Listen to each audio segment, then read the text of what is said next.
The Vampire Counts have an excellently themed roster with lots of powerful magical lords, plenty of spooky monsters, and a good helping of spooky scary skeletons. Alongside being on brand with their theming, it's also pretty powerful when used for their rush playstyle, and can mow down even the toughest of enemies. And of course, it wouldn't be the Vampire Counts if there wasn't a multitude of ways to stitch your units back together and bring them back from the dead with magic and auras whilst in battle. First, let's go through the pros and cons of the roster overall. First of all, the pros: they have extremely powerful lords that can carry you in the early game and provide a ton of support in the late game. They also have a bunch of powerful beasts and monsters that can run straight over most enemies, and they have a ton of healing, both from passive auras and active use of the Lore of the Vampires. As for the cons, zero ranged means you do really only have one battle strategy of rush, so fights can get a little bit boring after a while. They also have low leadership across the board, so once the battle starts to turn out of your favour, your units can quickly lose all hope. And finally, once they do lose leadership, they will also start to fall apart and disintegrate rather than running away. This does mean your units will fight to the bitter end, but once they lose their leadership, that end starts getting closer real fast. Into the roster now. First up we have our lords, and of course our first legendary lord is Heinrich Von Kastein. In battle, he's armoured and is a spellcaster as well as a melee expert. He has three choices of mounts: the Barded Nightmare, which has a big increase to speed as well as armour, HP and charge bonus. He has the Hellsteed, which allows him to fly, so even more speed as well as some HP and charge bonus, but again, large target for ranged. And the Zombie Dragon, which is the biggest target of them all, but gains in massive HP, speed, weapon strength and charge bonus at the cost of some armour and melee stats.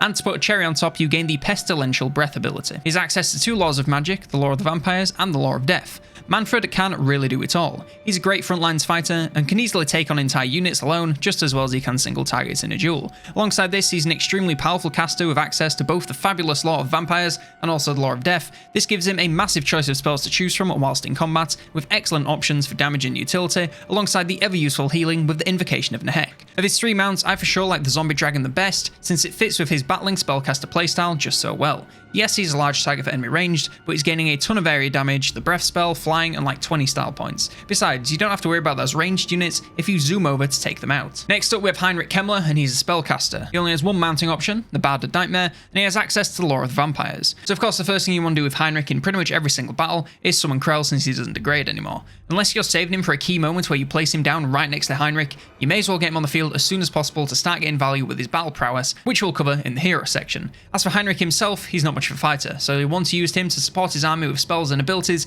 from the safety of the back lines. With that fantastic Lore of the Vampires, he'll be able to rain down damage, buffs, debuffs, and of course healing wherever needed to sway the tide of battle into his favour. I would avoid sending him into combat in almost every scenario if you can help it. Unless he's against something pretty damn weak, he's not going to do well and will likely come off worse than his target. Of course we're going to pick up that Barded Nightmare to get him zooming around the map at a much higher speed and get him that spell support wherever it is needed. It doesn't change how you want to use him in combat though, so stick to the same rules as before and he should do just fine. Next up we have Vlad Von Kastein. He's a spellcaster as well as being armoured and a melee expert. He has no mounts but does have access to his mix of the Lore of the Vampires mixed with beasts. While Manfred may be the best overall battler in the Vampire Counts, Vlad absolutely holds the title of the best single fighter. His huge damage combined with outstanding melee stats make him into a close quarters killer with incredible front lines abilities. Combine that with his Lore of the Vampires and massive regen from hunger that only gets better once he has all his items, and he's nearly unkillable on top of all the crazy value he can get. Alongside this, he now has an increased healing cap when fighting with Isabella, so can keep up the fight even longer. Nothing too complicated with Vlad, just make sure he gets into melee combat and doesn't get kited,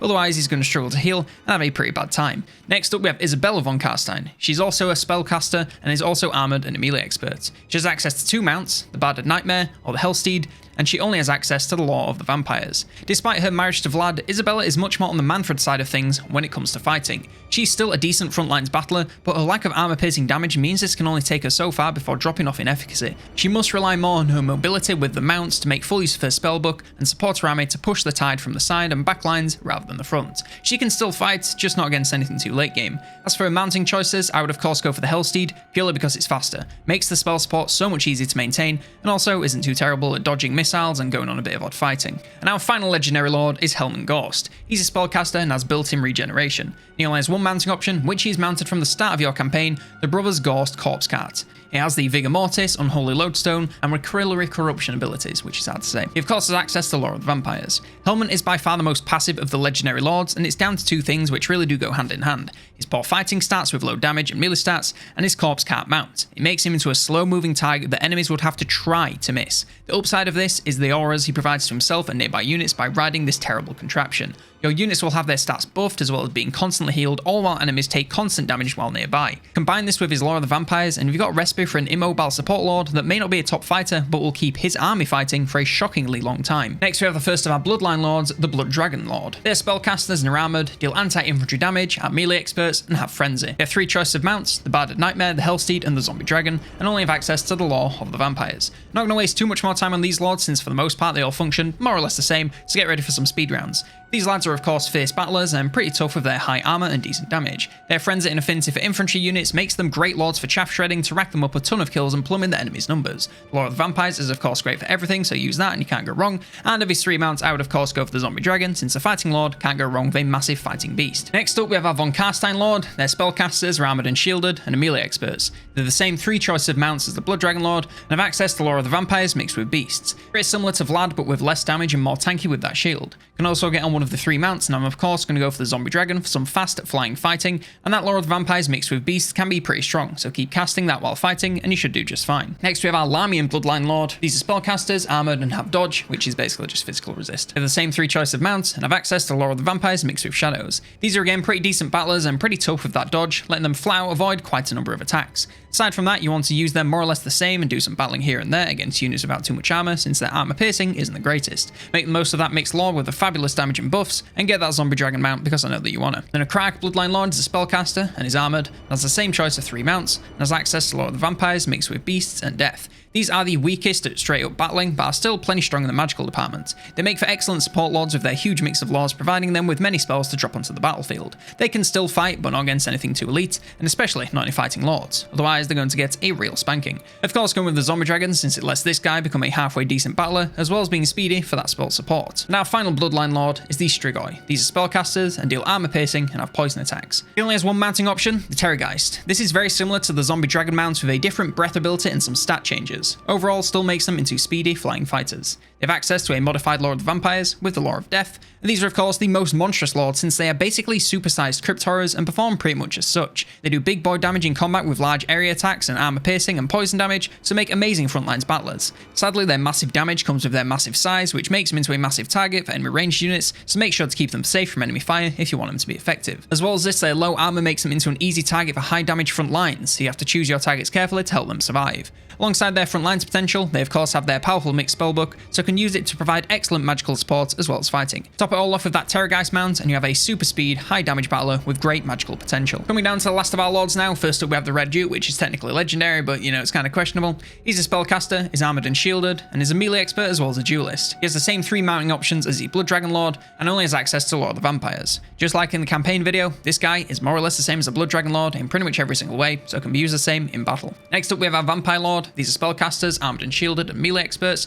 have the same 3 choice of mounts as the Red Duke. They only have access to Lord of the Vampires, just like the campaign video, very similar to a Von Carstein Lord, aside from some minor differences, so can be used pretty much the same in battle. The Strigoi Ghoul King is a spellcaster and is armor piercing and has poison attacks, has the 1 mounting option of a Terra Geist, and can use a modified Lord of the Vampires mixed with death. Basically, the same as the Strigoi Bloodline Lord, so can be used the same. And our final Lord is the Master Necromancer, and these are simple spellcasters. Their mounting options, they can get on a Corpse Cart, which grants the Vigor Mortis effect to nearby friendly units to buff their melee stats and vigor, a Barded Nightmare, an Unholy Lodestone Corpse Cart, which heals nearby allied units, a Balefire Corpse Cart, which grants magical and fire attacks to nearby allies alongside flame resistance, or a Hellsteed. They only have access to Lore of the Vampires, and these guys are very similar to Hellman Ghost in the sense that they have next to no battling prowess but make up for it with their spell power and mount effects. They have the same Lore of the Vampires, so can provide great spell support right out of the gate. Their mounts can go one of 2 ways. If you want a basic spellcaster with pretty much no other utility, then the Hellsteed will do with its high speed. But if you can deal with them being a little bit slow, the Unholy Lodestone Corpse Cart will heal nearby units and provide a ton of value to the front lines just by being there, allowing your Lord to sit back and cast, knowing that he's doing his part just by existing. Now we come to our heroes, and we of course have Vlad and Isabella Von Kastein, who are exactly the same as their Lord counterparts, so don't need to go over it again. We also have Krell, who is of course summonable by Heinrich Kemmler. He's armoured, deals armour piercing damage, is a damage dealer, causes terror, has armour sundering attacks which reduce the armour of the unit's hit, and deals anti-large damage. Krell is an absolute beast of a hero, and it's a shame that Heinrich is the only one that can make use of him, and he isn't just a legendary hero that's on the map like Vlad or Isabella. Imagine what these stats would look like with a skill tree. He's still plenty powerful in his current form with with incredible melee and weapon strength stats that rival many lords. He's also incredibly tough with massive amounts of armor and HP, so can take as much of a beating as he can give out. He's an amazing frontlines battler, with that weapon strength tearing basically anything you point him at to shreds, and his anti-large makes him even better in a faction with very limited anti-large options, so have him focus down any massive targets you'll otherwise struggle with. Basically, find the biggest threat the enemy can send at you and send him in, and you can't really go too far wrong. Next up we have the Banshees. These deal armor-piercing damage, are ethereal, cause terror, and are duelists. They have no mounts or spells, and these ladies are excellent character assassins with their specialism for one-on-one dueling and high armor-piercing damage. They can deal an outstanding amount of damage to a single target if they can get up close and personal, and their ethereal form grants them a ton of physical resistance, so unless the target has magical damage, they're going to struggle to land a meaningful hit. If they get swarmed by many enemies at once, then they're going to feel it a lot more, so keep an eye on them and make sure they don't get pinned down and surrounded, otherwise it can quickly spell disaster for them at SummerSlam.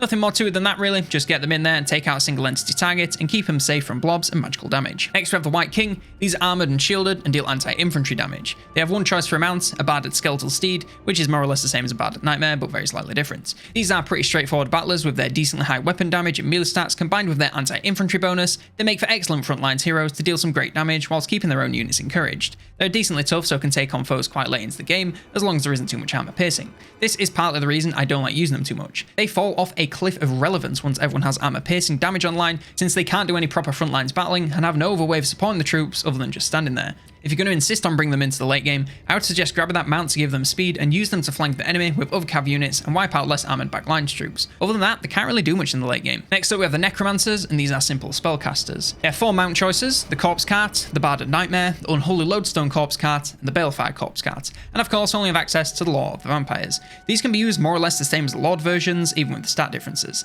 They still have their Lore of the Vampires and their cart auras, so you can still get great value from them passively sitting there and casting every now and then. Nothing else to it than that, just don't get them fighting whatever you do, otherwise they will drop like a sack of taters. And then I would choose the same corpse cart as before, the Unholy Lodestone, for even more healing. And our final hero is the Vampire. These are spellcasters, are armoured, and are decent melee combatants. They have 2 mounting choices, the Barded Nightmare or the Hellsteed, and they come in 2 flavours, the Lore of Death and the Lore of Shadows, which you're obviously going to pick. These guys are amazing in battle, both in terms of being pretty good fighters and the spell value they can bring. They're my preferred heroes for a reason, with their ability to do some decent battling so long as they're not against too much armour or damage, and their excellent spells of the Lore of the Shadows. Sorry Lore of Death, but between you and Shadows, it's no contest. Use that pendulum to your heart's content to wipe out entire units from the map in seconds, whilst dipping in and out of melee combat against whatever you can manage. Out of their 2 mounts, I would always go for the Hellsteed, as that increased mobility from flight allows them to spread the love of their spells so much more, as well as charge around the map in search of targets for their melee damage. Can't really go wrong with one of these in your army, so just take one already. And now we finally come to the actual units of this faction. First up we have the melee infantry, and first up we have the zombies. These are a tier 1 unit, and are of course a meat shield. These are obviously not your prize fighters, at least not a single unit of them. While it is true that a bunch of buffs from research and necromancer lords, zombies can take over the world. Most of the time though, this won't be the case. Now most of the time there'll be a literal meat shield keeping the rest of your army safe from enemy damage to allow them to get up close and throw some back. This can be done in many ways, such as sending them up first to absorb ranged fire and waste enemies' ammo on weak units, or have them hit enemy front lines and embed high damage monsters between them to lower the risk of them taking damage. Whatever they're doing, they'll be keeping your better units safe, and that's just about all you can ask for. They're slow, weak, and squishy, but they don't need to be anything else to get the job done. Next up we have Skeleton Warriors. These are another tier 1 unit and are shielded. These are your early game workhorse frontlines units that are going to be doing the majority of your fighting alongside any monsters you manage to grab at the time. They still don't have great stats by any means, and their damage leaves a lot to be desired, but compared to zombies, they're still a big step up. You still want to use monsters and magic alongside them to turn the tide of battle into their favour, and only leave them to fight one-on-one versus very, very weak units that you know they will beat. They're nowhere near as cheap as zombies, so I wouldn't replace them as your meat shield too early on,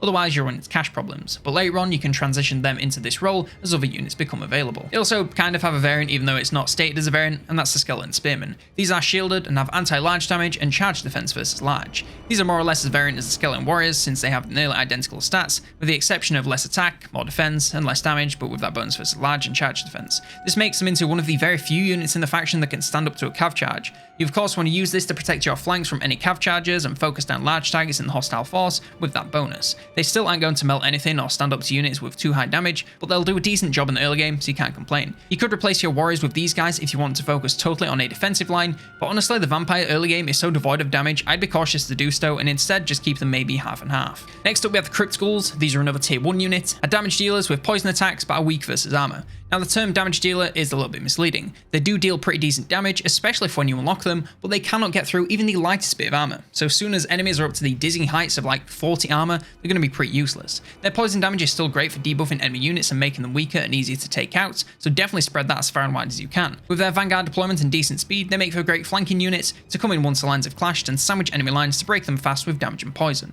Just don't leave them in combat versus anything with even a little bit of damage or armor, or they will get melted. Next we have Cairn Wraiths. These are a tier 3 unit, deal armor piercing damage and are ethereal and cause terror. These guys are something totally unique within the roster. They're ghosts or ethereal units, so have no armor and instead rely on their physical resistance to stay alive. This makes them nearly impossible to kill unless the enemy has some magical damage. If they do have any magical damage, then these guys will really melt, so it really does tend to be everything or nothing. Alongside their tankiness, they can also sling out a tasty amount of damage with their magical armor piercing attacks with frostbite. This means they can be going against armor or resistance and cut straight through and deal damage right to the HP bar, all while slowing their target down and making them easy to take out. To cap it all off, they cause terror, so some enemies can simply run in fear the moment they see them. Oh, and they're also pretty bloody fast, so work great as flanking units to sandwich the enemy with high damage and terror. A brutal combination. That's exactly how I'd say to use them, rather than a straight frontlines unit, since they're just a hair too volatile for such an integral role. Next up we have the Tomb Kings. These are a tier 3 unit, are armoured and shielded, and deal anti-infantry damage. These guys are much better suited to your front lines in the late game. They're tanky, still have decent melee stats, and do decent damage even if it's a little bit weak versus armor. That being said, the job I want these guys to do isn't damage. It's the job of the zombies,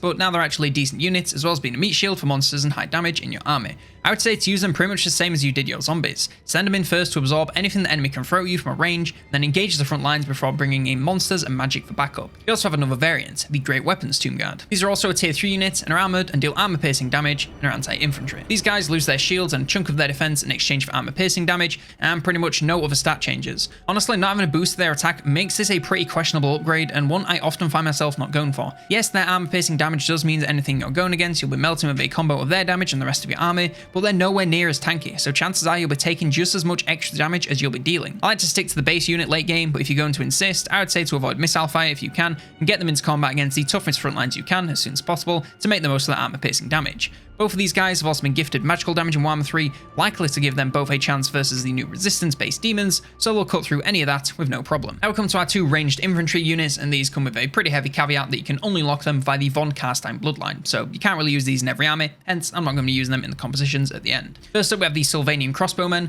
These are a tier 1 unit, but of course have limited capacity tied to that Von Kastein bloodline. These are essentially crossbowmen from the Empire, but with a new coat of paint, showing once and for all that army painting would be entirely possible, but I digress. They have a decent range and fire and an arc, so can easily launch shots over your units' heads and hit far off enemies to avoid nasty friendly fire. Their damage isn't anything out of this world, but as long as they aren't against too much armor, they should do just fine. Of course, you want to keep them protected from any cav or flankers, as their melee stats are pitiful, so any flank spells disaster for them. In the context of the vampire counts, they're a weird one to use since every other unit is rushing to get close to the enemy. I would say you want to keep them just behind your front lines and provide fire support where needed on the front lines. Just make sure to get them a good angle to avoid nailing your own troops. Honestly, the limited capacity makes these a real gimmick unit rather than something you would seriously use, so don't worry about them too hard. We also have the Sylvanian Handgunners, and these are a tier 2 unit. Again, with that limited capacity, they have armor piercing missiles. Again, essentially Empire Handgunners with a reskin. This means they still have halfway decent range but a flat firing arc, so shooting anywhere near your own units can be a bit of a war crime. This does come with the added advantage of having a nice bit of armor piercing damage, so if they manage to hit the enemy, they'll hit bloody hard.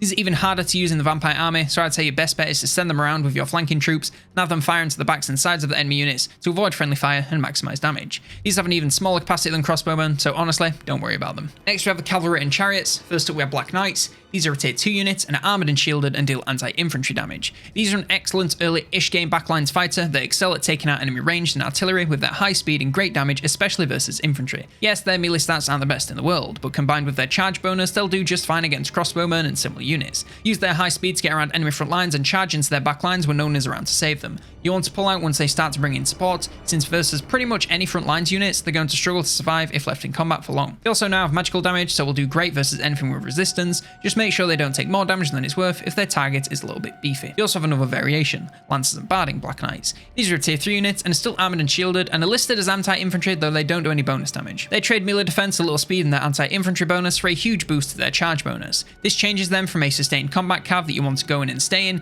to shock cavalry that want to be charged in and out of combat repetitively to make the most of that bonus. Cycle charging is of course a lot more micro intensive compared to sustained battling cav, but the value ceiling is a lot higher if you can do it right. Have them charge in with enough run up to reach max speed, and then pull them out once they've all made contact, and repeat until there are no enemies left. Simple to explain, difficult to master. If you aren't great at micro, then go for the regular Black Knights, and they'll do just fine versus backlines, but if you're up for the challenge, then these lads can go against pretty much anything and get some decent value. Just don't let either get pinned down, or they'll quickly drop like flies. Next we have the Hex Wraiths. These are another tier 3 unit, deal armor piercing damage, are ethereal, have vanguard deployment, and cause terror. These are another battling cav with their less than outstanding charge bonus and high armor piercing damage. They're of course also another ethereal unit, so rely on resistance rather than armor to be tanky, so unless they're against magic, they're going to be nearly impossible to kill. They also come with that magical armor piercing and frostbite combo that's so powerful on the Cairn Wraiths. They can deal great damage to armor or resistance based units, all while slowing them down to hit them even more. Send them in versus anything without magical damage and watch them slaughter. They will still fall if completely surrounded, so keep them on the edges of battle and use them more or less the same as your infantry to flank the enemy to hit the backs of the front lines and avoid getting swamped down or hit with spells. And our final cav units are Blood Knights. These are a tier 3 unit, are armored and shielded, deal anti-large damage and have frenzy. These are the endgame shock cavalry of the vampire counts and honestly some of the best charging units in the game. They have a fantastic amount of charge bonus as well as a pretty respectable speed for their size and mass. This means they can get up to max speed in a pretty short distance and devastate whatever they clash with. They have a pretty decent weapon bonus and a bonus versus large, but whatever you do, just keep them charging. Their decent melee stats could fool you into sending them in and leaving them there, but keep them on the move and charging and you will get so much more out of them. Just take the usual precautions of not letting them get pinned down and surrounded, and they should do just great.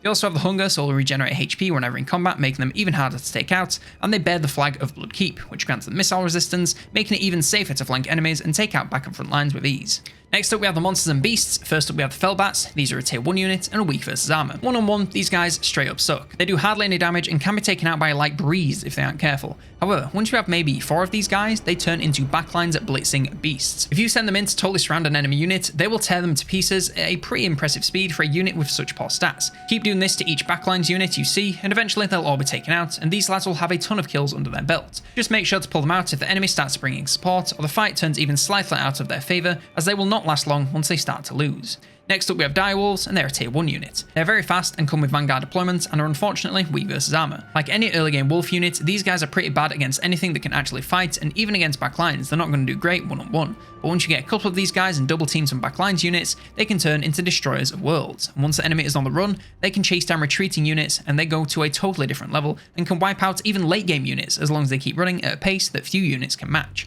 But again, this is all against units already running and weak backlines. Against anything that can fight or is confident, they won't do great, so keep them clear of front lines and you should do just fine. Next we have Crypt Horrors. These are a tier 2 unit, come with armor piercing poison attacks and regeneration. These guys are an excellent mid-game monster to give your front lines a boost and start dealing some real damage with units other than your Lord. They have large area attacks with decent armor piercing damage and poison attacks, so will deal excellent damage to anything you put them up against at this mid stage of the game. They're a little exposed in the armor department, so pretty much all damage sent their way they're going to feel, but with that massive HP bar and built-in regeneration, they're still going to last a pretty long time, as long as they aren't getting hyper-focused down. I love to use these guys embedded in my front lines to deal great damage to enemies, all while being protected by my infantry units. You can pull them out if they take too much damage and let their passive regen bring them back to a reasonable amount, before sending them back in for more. Next we have the Vargeists. These are a tier 3 unit, and are damage dealers and have frenzy. These guys basically do the job of bats, but better in pretty much every single way. They might not be as fast, but they're bigger, stronger, and will deal a ton more damage both on impact and while in sustained combat. They have great armor piercing damage and a high melee attack stat plus frenzy, so will hit hard right out of the gate.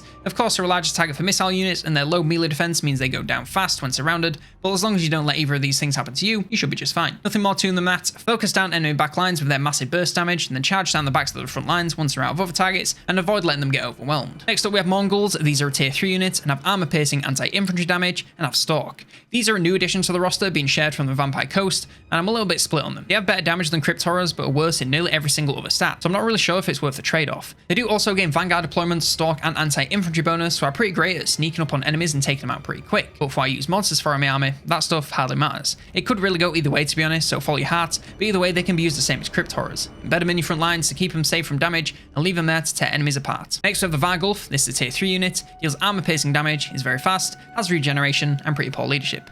As a total 180 from the last unit, the Vagolf has better stats than the Crypt Horrors in every way but one. It has less HP, but then again it is a single entity.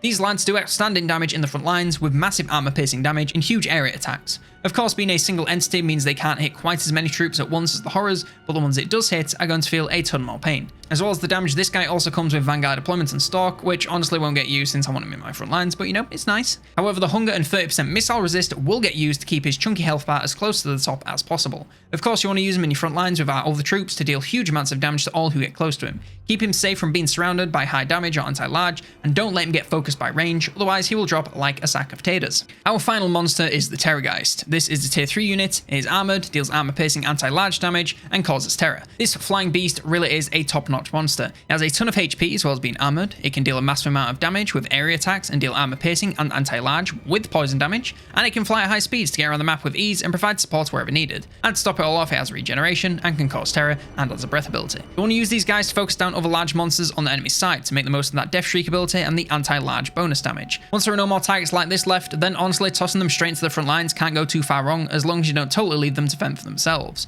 Of course, being this large, they are massive targets for both ranged and melee troops, so make sure their landing zone is clear of both before committing to a long fight. Otherwise, it might not last as long as you once thought. Other than that, zip them around the battlefield and attack whatever is the biggest threat, and this guy can likely take it out. And our final category is the artillery and war machines, though there's no artillery, so it's just war machines. First up, we have the Corpse Cart. This is a tier 1 unit, comes with regeneration, and the magical Vigor Mortis aura. There was once a time when I would say that the base Corpse Cart is useless, and while it is pretty terrible, it's not technically 100% useless. The Vigor Mortis aura does provide buffs to nearby allied units, and while this isn't anything crazy, it's still a significant amount of damage in the early game, and does this constantly just by sitting there. However, aside from this, they are pretty useless with terrible damage at melee stats, slow speed, and a bulky size. They will melt in combat against even anything with a semblance of damage. Sadly, the one buff doesn't make them worth using, simply to have them sat there not contributing. Thankfully, they have some much better variations. The Unholy Lodestone Corpse Cart is a tier 1 unit, provides mass regeneration, regeneration to itself, and also has the magical Vigor Mortis aura.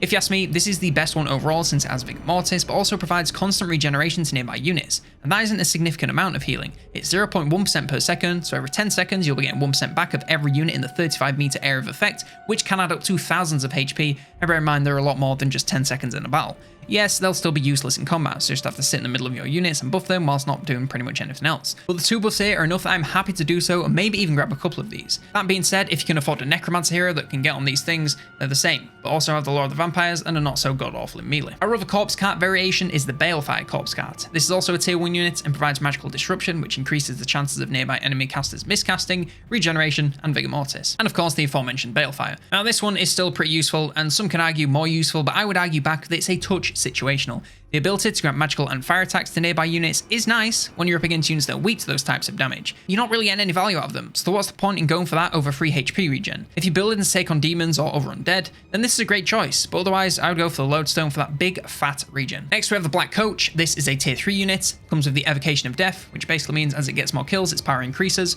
with Black Scythes, Unholy Vigor, and Black Nimbus. It deals armor piercing damage and anti-infantry, and of course causes terror. Now, if you've been here before, you know that I don't really like chariots. They need too much micro for my small brain to use properly, and to be honest, this one is hardly any different. You still need to micromanage the hell out of this thing to get value and rack up anything close to the number of kills required to unlock those buffs. When you're using this thing completely right, it's charging in and out of enemy lines, mowing down multiple entities per charge, and racking up a ton of damage per kills. If you can do this properly, then it's a great unit and well worth taking 1 or 2 of them. Sadly, if you can't stay on top of them, then they'll probably just charge into an enemy and then start to take a ton of damage once they're surrounded by a unit because you forgot about them, and they're now buried deep into the enemy lines with no hope of escape. So make the choice which one you are before deciding to take some of these lads. And our final unit is the Mortise Engine. This is a tier 3 unit, has mass regeneration, Magic Harvester, which increases the level of magic reserves, causes terror, and has a magical aura with the Reliquary Corruption, Blasphemous Tome, and the Reliquary Binding. This guy is like a Corpse Cart on several drugs. It heals nearby allied units, increases the Winds of Magic and recharge rate, and causes constant damage to nearby enemy units. On top of this, it has a pretty high weapon strength and not terrible melee attack. Sadly, it's still got terrible defense and is a huge target, so is easily focused in melee and range. But still, you want to embed this guy in your front lines to spread those buffs as far and wide as you can while doing a spot of damage here and there for themselves. Don't let them get focused down from range or get swamped in melee, or it will be sad boy hours for you. Now we come to Regiments of Renown. I'll go through the unit, what it's a base unit of, and the differences from the base unit. First up we have the Tithe. These are a zombies unit and have increased HP, armor and speed, as well as 20% physical resistance. The Königstein Stalkers are a skeleton warriors unit and gain increased armor and leadership and poison attacks. The Feasters in the Dusk are Crypt Goals and gain increased leadership, speed and melee stats, as well as frenzy. The Sternsmen are a Tomb Guard unit and gain regeneration and charge defense versus all. Eric's Reavers are Lancers and Barding Black Knights and gain regeneration. The Chill Geists are Hex Wraiths and gain the Chilling Aura. The Dire Pack are Dire Wolves and gain anti-large. The Devils of Swartzhaven are Vargeists and gain increases to leadership, melee attack and defense, as well as Vanguard deployment and causing terror. And the Claw of Nagash is a Mortise Engine and gains the Chilling Aura and 25% spell resistance. Now it comes to the army compositions. In Warhammer 3, of course, every unit has a tier from 1 to 3, so I'm going to use these tiers to make you armies for the early, mid and late game, so you are set for every single step of your campaign. First up, Tier 1. Of the 3 generic lords, the Vampire Lord is the most versatile with great battling capability as well as being a powerful spellcaster. Of course, if you have access to the Bloodlines, then go for one of those, where I would say either the Blood Dragon or the Von Kasteins are the best. The Necromancer can be picked up early as their recruitment buildings are only like Tier 2, and still provide extra magical support where needed, even if they aren't amazing battlers or on their corpse cards yet. The zombies are of course here to be treated as a meat shield and protect your army as you approach the enemy. The Skeleton Warriors and Spearman will be your main front line that hit after the zombies and keep the enemy still to do some okay damage, but will still need support. Crypt Goals will provide that support with their decent speed and high early game damage and make for great flankers to sandwich front lines to break them with ease. Dire Wolves will of course focus on enemy backlines to take out ranged and retreating units, and the Unholy Lodestone Corpse cards will provide that passive healing for the entire army, at least in their radius, to keep fighting for them. Next up we have Tier 2. Our Vampire Lord by now should have plenty of spells under his belt as well as a decent mount, so he's zipping around the map, fighting and casting wherever he's needed most. The Necromancer should be on one of the corpse cards at this point, and also have some spells, so be providing a ton of support to the army, both passively and actively. We're going to pick up a Vampire hero here, of course with the Law of Shadows, because it's a super strong law, and an extra hero presence to maintain leadership can never be a bad thing for the vampires. Still keeping the same front lines as before, since that's going to be doing pretty much the same thing. The Crypt Horrors will now be replacing the ghouls and helping the front lines while embedding themselves in them to stay safe and do a nice bit of damage versus pretty much anything. The Black Knights are replacing the Dire Wolves and do a great job at taking out the back lines, and while they aren't as effective versus retreating units, they'll do just fine with some light combat versus the backs of the front lines. And that Corpse cart is still going to do the same healing your troops with that aura, and now work alongside your Necromancer and their own cards. And finally we have Tier 3. The Vampire Lord should now be on their Zombie Dragon of all their spells, so be a powerhouse of support and battling alike. The Necromancer should be on their Unholy Lodestone for that healing in battle and have all their spells for support and damage wherever needed. Your Vampire should also have all their spells and be on the Hellsteed mount, so be zipping around the map, casting and fighting wherever they are needed. We're getting a big upgrade to the front lines and going for all regular Tomb Guards since they are just so tanky and make for a great foundation for front lines combat. The Ken Wraiths are going to work as flankers to get around the front lines and sandwich the toughest targets that enemy lines has to offer, as long as they don't have magical damage. The Vargeists are going to work with the Terra Geist to take out back lines with their flanking capability, though most of the time they probably won't need the help of the big guy, so can instead focus on large targets of his own. The Blood Knights do require some micro bar and exceptional cav unit, so once your lines are set, focus on them completely and keep them cycle charging to get a ton of value. The Vagolfs are going to go in your Tomb Guard and do some great work versus enemy infantry. And finally that Mortise Engine is going to get as close to as many of your units as possible to pass on those fabulous aura buffs. And that is everything you need to know to play the vampires in a battle. We've got the Warriors of Chaos campaign guide starting tomorrow, so subscribe if you want to see that. We're hoping to hit 50k by the end of the year, so I sure would appreciate the assistance. If you enjoyed the content and or found it useful, then consider dropping it a like. And if you really do enjoy the content and want to support it directly, then consider becoming a member on YouTube or a patron on the Patreon. Doing so gets you early insights into future content, increased voting power and discounts on merch, as well as shoutouts at the end of videos just like Henry Tucker for his support at the Officers tier. Thank you to all supporters at every tier, and one last thank you for watching, and for now, I've been COLONELDAMNEDERS, and I will see you next turn.